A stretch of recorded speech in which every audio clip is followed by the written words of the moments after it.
క్రైస్తవ్యంలో ఉంటూ యేసయ్యను నమ్ముకొని కూడా మనం ఇటువంటి వాటికి ఆకర్షితులు అవుతున్నామంటే, అవునండి, మన చుట్టుపక్కల ఉన్న వాళ్ళు వాళ్ళే. అందుకని చాలా జాగ్రత్త. మన చుట్టుపక్కల ఉన్న వాళ్ళందరూ అన్యులు నివసిస్తున్నారు, అన్యజనులు. వారి యొక్క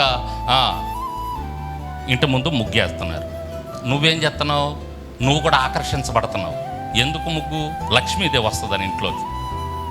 వాళ్ళ నమ్మకం. మనకెలా వస్తుంది?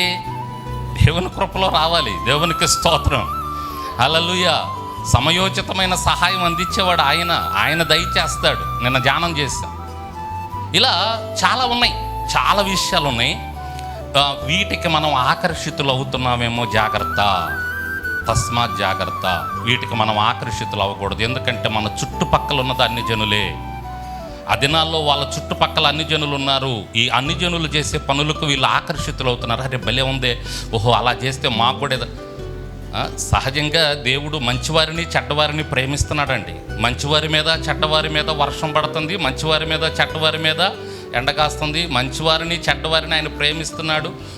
వారికి కావలసినది వారికి సమకూరుస్తూనే ఉంటాడు, ఇస్తానే ఉంటాడు, ప్రేమిస్తున్నాడు. కాబట్టి అన్ని జనుల్లో లక్షాధికారులు ఉన్నారు, కోటీశ్వరులు ఉన్నారు, వారి వ్యాపారాలు బాగుంటాయి.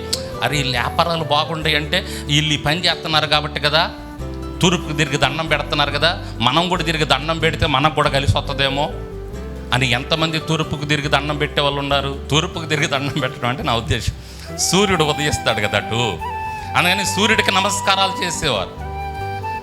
కరెంటు బల్బే కానీ వెలుగు ముద్దు పెట్టుకునేవారు. ఉందది ఇర్మియా గ్రంథంలో. ఇదిగో వెలుగును చూసి ముద్దు పెట్టుకొని, దేవుడు ఏర్పాటు చేసిన సూర్య చంద్ర తారలను చూసి ముద్దు పెట్టుకోవటం ఎంత బాధపడతాడో తెలుసా దేవుడు.